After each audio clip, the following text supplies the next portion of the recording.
Yes, that only means one thing, because you're here, I'm here, stuff is here. It's that Friday feeling. Yes, once again, it has come round for that Friday feeling booster to keep you going for the rest of the week. Yes, so without doing anything else, or chatting about anything else, let's get on to the build. The Harrier from Tony Nijhuis. Oh yes. Alrighty, yeah, so we got a bit of overhead cammage and we got a bit of me cam. Oh yes. So the first thing I do, we're going to build the fuselage. Here's a picture of all the parts we need. This is a part of Tony's links that they're in the description as well, so you get a link to all the pictures and you get the link to all the text, which I've got somewhere around here, which I have here, there, and I've highlighted all the bits and pieces. And we're going to be doing not the front fuselage, we're going to be doing, I had it already, I promise you, and we're going to, it's double-sided so it saves paper, saves the planet and all that sort of lovely stuff. Rear fuselage, or as some people say, the fuse, or I've heard recently, the fuzz. Yes. Okay, so we're going to go the fuzz. Now, the best thing to do, now I can't find the letter for the actual fuselage itself, the body itself, but I know these are the body through the pictures and bits and pieces. But I did label everything else out, so if you can see that just about on the overhead cam, F8, FP1, FP1. Now they are all on the drawing, yes. So if you have a look at it, it's a bit of a puzzle. It's a new thing for me because I'm used to sort of like having letters on the balsa, letters on here and letters everywhere to help me. But this is a bit more professional, yes. Where you've got, whether this is, it will be like this for every pack, I don't know, the CNC pack. But then again, you get people, especially as I've seen lately of Gina, doing a scratch build almost, like, you know, drawing, what's it called? Tracing, yes, tracing the outline and then on the balsa, then cutting it down. I'm not at that stage yet. No. So I've got my bits and pieces, so I know it says about the different types of thickness and hard balsa, soft balsa and plywood, and I've got all that down. So basically I'm going to get this all out, get it rubbed down, all the bits and pieces, until we're ready to start putting the sides and bits and pieces on the fuselage. Now, one thing I didn't realise till today is that it does say about using the corner triangle. So I've never known what side to measure, and it's actually the smallest size that you actually measure. I didn't know that. I've not known that. So I was sort of thinking, because you do get two types here, you get a bigger type and you get two thinner types, and it was like, ooh, and it says 9.5 and 12 mil or something like that. So it's like, oh, what side do I do? Is it the big side or is it the small side? It's actually the two small sides, just in case. Now, a lot of you are premium and great skilled builders, so please don't think I'm trying to tell you to suck eggs. We're just doing the build of the Harrier. And if you're new to building, then this may help you to do what I'm doing or not to do what I'm doing. Let's get these cut out. Alrighty then, so as you can see on the bench, we have cut everything out. I did cut all the shapes out. I'm losing my head today on the camera, don't I? So maybe I should squint down like this. Hello there. No, it's just the camera position, doesn't worry. I cut everything out and I put them all in a box, and as you can see, and I did label them and everything else, so you know, I use them when I can. So I wanted all the shapes out. Now the reason why that I've done that is because if you can have a look at the picture here, you'll see that basically the F7 has changed. Yes, that is the picture, so it's changed. So if you look, it's now got this little cutout where before it was straight, and also I think it had some sort of anhedral going on the top there, but I could be mistaken by the pictures. But this I've checked and double checked and triple checked, and this is the only F7 and the only shape that goes on the front, which this is now in its sort of place, which goes around about like that. So that's in its place there. We've cut out these SWS1s, which follow the curvature. Now before, this did have it didn't go all the way, and then that butted up to the end. So obviously Tony thought, well, it'd be better just to butt everything up there, which is the bed for the wing bed I think it's called. And in fact, I've got my thing here. It's the wing seat, that's it, the seat, so you can sit down on its ass. Oh yes. So that goes on there like so, and then eventually when we start doing the jig, that will go across there and make a nice bond. There's probably a reason why he did that. I don't know. Then we're going to, it says as in the instructions, we're going to put some triangle here and some triangle along here. It does say where to go, and if we move that, you have got here, goes all the balsa goes all the way to the end, and I'm just going to cut over there. I can smooth that out later on. And then we've got the here, we've got the balsa that goes all the way along the back. Once again, we can cut it to go to the edge, the extremities. Now on the back, it does taper. If that's the right word. So I'm not sure how to do that. There's a lot of measuring, isn't it, and trying to see. But obviously they do fit together, so I'm going to have a think about that. But for now, I'm not going to, as I'm trying to do as much as I can. You know, you don't need to see me gluing and bits and pieces, but that will be glued. And then this one I've got to get right, which is this is the 12.5 mil, so the small sides you measure. I didn't know that. So the longest side will be the longest side that sticks out, I presume, and that will fall around. Now, I think so anyway. I'm going to check that, but once I've glued it and come back, you'll know. So I don't know if I think it must be that, because it's not like that, is it? I don't know. It's not like that either. I think it's like that. You'll notice in the pictures that Tony sliced every sort of, probably I would say, inch to help the curvature, because it is curved. So I'm going to do the same. I'm going to probably see if I can do it with Stanley blade. I'm going to see if I can do it with a saw, but I want to see how thick the saw will cut it, because I don't want big, huge gaps.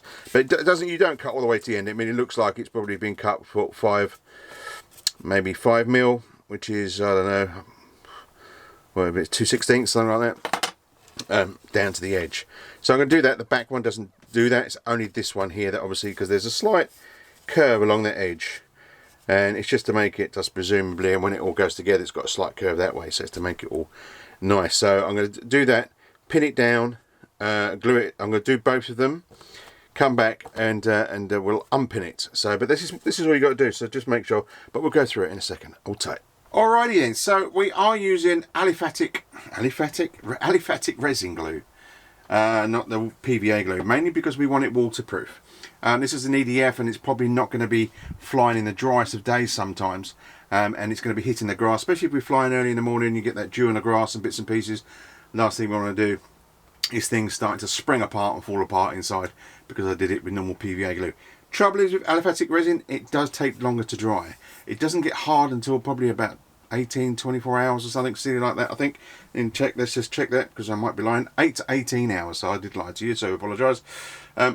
I say that after 15 minutes you can move it about and do bits and pieces. So, but in the meantime, I thought, well, rather than just sitting here twiddling my thumbs or starting something big like the wings, I would go back to the triangle. We might as well do it live, yeah, let's do it. So hopefully you can see this. I know you've got like the side cam going on here. So now this obviously goes to the edge. Now I'm just going to go a bit over. I mean, I'd rather go a couple of mil over and sand it down or cut it down, rather than go a bit too short. Now this goes all the way to the, and once again as well, this will be shaped, so I'm not too worried. I just want to get this correct. Now this is, just to go back, I did score with a blade, and I use a number 10 blade, scalpel by the way, when I cut things, and I constantly change them. You can get packs of them, cheap as chips. I constantly change them so I don't tear the balsa, especially when you're going to soft balsa. And I use that when I cut out all these parts. Also, something I did fail to mention is that I did sand down, so the little nobules, if you like to call them, that when they're in the pack and they get CNC'd or lasered, when you pull out, I've just flattened that so there's no sort of bumps and lumps, but you do it very, very gently. Right, okay. So yes, I forgot what was that. Yes, I did score either side just to give it a bit more grippy, rather than just the surface bond. That if you've got like slight little like slices going along, just lightly, doesn't have to be heavy, just lightly, then the glue can get inside and form a bigger bond. James Bond 007, licensed to build planes. Yes. Okay. So let's just move that along there. So I'm going to do a 45 degree. Now I want to make sure, probably if I do the back end, because then the front end doesn't matter. So the back end on 45 will probably go to there. I'll get my little, I don't know if you'll be able to see this in the, I'll soon find out. If you don't, I'm cutting a bit of wood. It was there, wasn't it? So I put wood underneath because if you keep sawing, you're going to end up sawing into aluminium or aluminum, as they like to, as you say in the States, across the pond. Now I'm worried that that's not going to be, so I'm just going to just tap that edge. I should have used a ruler, shouldn't I? 45 degree. I just want to make sure that I've got enough room. Yeah, see, so no, that's, I messed up there, but that's okay. This is why you know, test and test and test again. In fact, what I'll probably do, I'll probably just start that at an angle that I want, just to go over, which will be, if I can do it, blind as a bat, bit there. This is so soft, Balsa, it really is. So there you go. So let's put that to one side. So then I can, when that comes around here, it's plenty to shape off. It's not a problem at all. Now it does have a slight bend. Now it does say to cut notches into this to help it bend. And I think if I could check the picture, actually, I've got the picture on my phone. I don't know if you can see on there, but as you can see, it's got little cuts to help it bend and stuff like that. So I'm going to do that myself again. What is wrong with me today? I'm not all there today. I do apologise. And I'm going to do it sort of like probably every 20 mil, which is, it's probably just over 3/4 of an inch. So I'm just going to just mark it up every 20 mil. So 20, 40, 60, 80, 100, 112, 114, 116, 118, 200. Yes, there you go. So I'm going to cut that down there, and I make sure I'm just going to sort of score it with my finger. You can see that. If you keep your finger there, it won't go anywhere. That kind of rhymes. I just want to do the same here, because you don't need to go down mega far. I just want to do that so I can see it lightly. You probably won't see it on the camera, but I can see it. And believe you me, that's all that needs to see it. Now, if I cut this wrong, then we're in doo-doo. Yes, we are, because I don't think I've got any more of this. I have got lots of balsa that I got just for the oh dear, did I really do that moment. Yes, okay, right, so now I'm going to cut that freehand, not freehand, but it's actually kind of bent. I don't know what I've done with this. I've started chewing it, I think. I'm hoping you can see this in the camera, because I can't see by the side. I think you can. So I'm just going to do light. There you go. There you go. See? Make sure, obviously, I've done it on the wrong sides, right side, so you've got the fatter sides of the two. 12 mils are the bottoms, as they say. I think that I've done that correctly anyway. If not, balsa filler is a good thing. Yes. So we've got our model light, and you know, and if how many ifs there? A little tip that I've learnt as well is that, and I think it was from Cliff Harvey, I'm not sure now.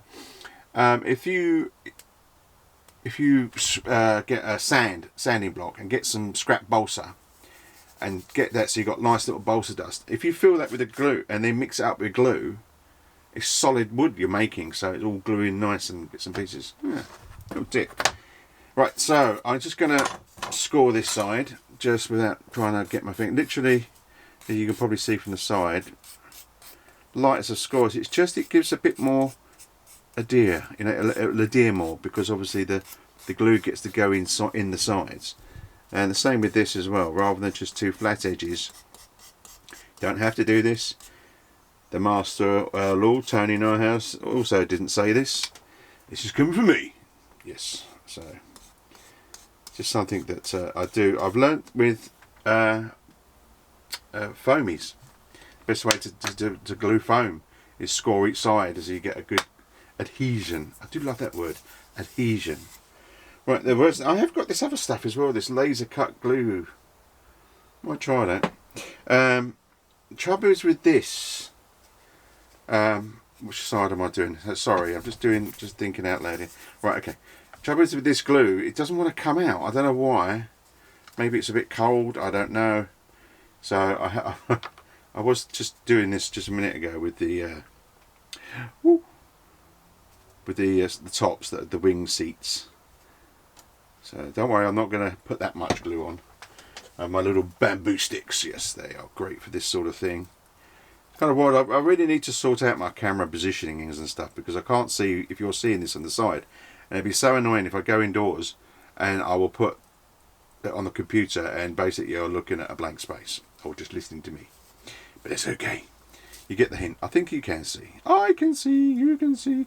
Yes, Chris, I could get off my ass and go and have a look, but then again, I can't be bothered. Oh no, it's not the attitude to have on that Friday feeding.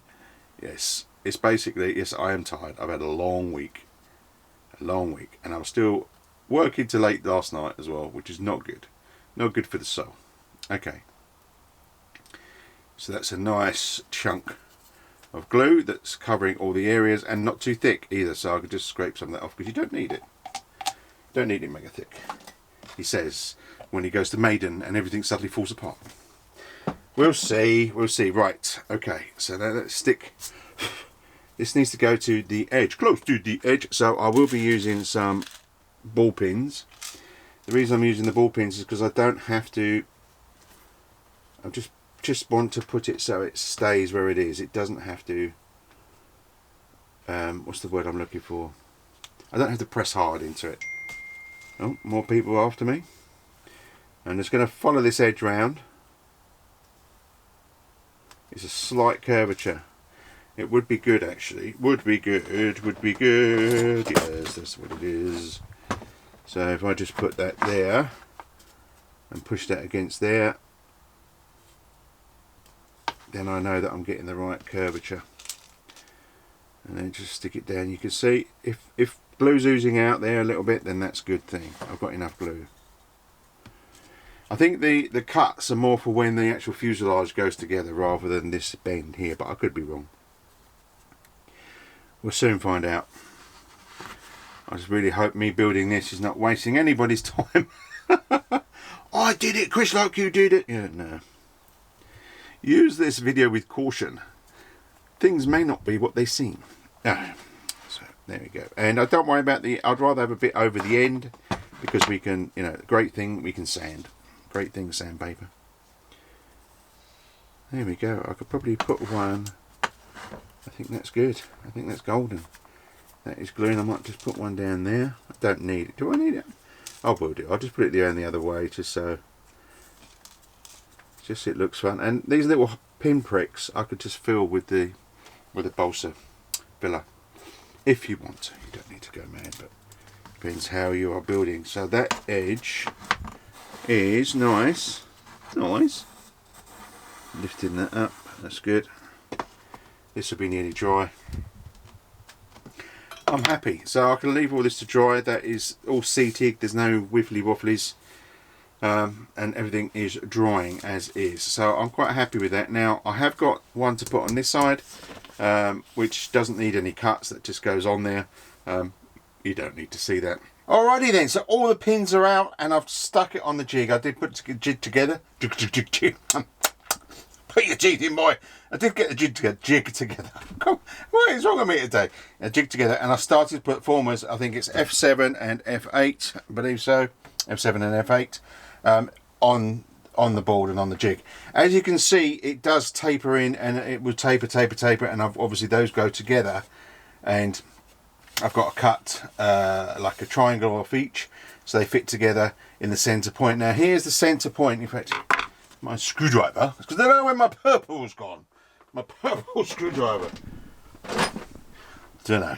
Anyway, so here's the centre point here. So if I take it up there, I measured in between the edge. In fact, I measured in between this edge here. Got the centre point, so we go for a centre line and keep it there, and obviously you keep that there. And you can't see this side, but it's got the actual pencil line, so I know I'm dead centre here. And also we can use the square to make sure we are square. on the front, and that sits there nicely. This is all dry fit. You should dry fit first, and to make sure that everything, you know what's going on before you start gluing, especially me. I'll glue stuff in the wrong place, you know what'll happen. And then we've got the F8 here that just fits on the triangles and just fits under the lip on the wing seat, and that would be glued in. We can glue that in before we start putting in the other stuff. Now there's a couple of bits and pieces I've got to sand down on the back and on the front of the triangles first. I didn't do that. I should have done that before I put it in the jig. I was trying to get a bit more done before we finished the video today, because I don't want it to be mega long video, and I know you'd have to wait till next week, but that's okay. Now I've got a little thing here to make sure that I'm dead square when I'm actually gluing, and so I use this. I was thinking of actually putting, I've got like a line tape, like an orange line tape down the middle, just so I can see where the middle is without counting squares, because it's going to help me with the back. And I've got this kind of little kind of laser. Now I have got a house laser where I used to, like, you know, doing, you get from, they're quite cheap. You can get them for, like, so you do the tiling on your inside and all that sort of thing. You got like a crosshair and all that sort of thing. It's really powerful. I need to find it, but I have got a little laser here that I was using for I was going to put on the laser printer. It's got a laser, but to line up bits and pieces up, it was one of my mad ideas that's never really taken off. And I'll be using this laser quite a bit, and I've got some ideas for this tail. That I will bring this tail across to the center point, measure that edge just on this side here to the center point, and then put the laser across that center point and make sure you're that way, and that'll give me the line of where I need to cut. Oh yes, but we'll see that next week. And also, because it's got a crosshair, I was going to do it, but you know, it's not. I'll just quickly test it with the battery. Do the crosshair, so then obviously we know we're square that way and we're square that way, because this is the most important part of the build in my eyes. Anyway, first time I've done a jig. For all I know, any other plane that I built is probably a wonky, who knows. But get these two sections correct and glued and dried, and then bring in the sections at the back, which is this one, which I don't know the number of. I don't know it. I've tried to look on it. It's on here somewhere on the plan, but it's that one you need. It's in the picture, so don't worry. Trust me on that one. And this goes in, and then we've got a small section at the back. Oh yes, there you go. We have started the Harrier, and we're on the jig. But I want to take my time with the jig. I want to play about. I want to get my little laser out, so I know we're going to have a dead set jig. I need to find my little laser that I use in the house to get it. I'll probably get an OTT, but this is me, and this is how I want to do it. So you can do it. If you're following this, then you can do it your own way. But this is the most important part in my book. Well, apart from the rest of the build, is to get this set level, straight, and ready to rock, because everything else comes off that, and I don't need a banana plane. Anyway, if you can get out this weekend and do anything RC, then that's fantastic. But promise me you'll be safe and keep safe, and most of all, tell everyone about it. This is a fantastic hobby, and you know it. And if you can't get out because of crappy weather and everything else, and because we're in the UK, it's about the 7th of October, something like that, and we're getting weird weather at the moment, then get in the hangar and start your project for the winter, ready for next season. If you're lucky enough to be wherever you are in the world, it's sunny all the time, you lucky sausage. Anyway, thanks for popping by. I really appreciate it. Don't forget, subscribe, hit the bell, and all that sort of lovely stuff. And if you want, become a member of Dad's RC Hangar. Get stickers and just feel the support for me to do stuff. See you next week. Ta-ra.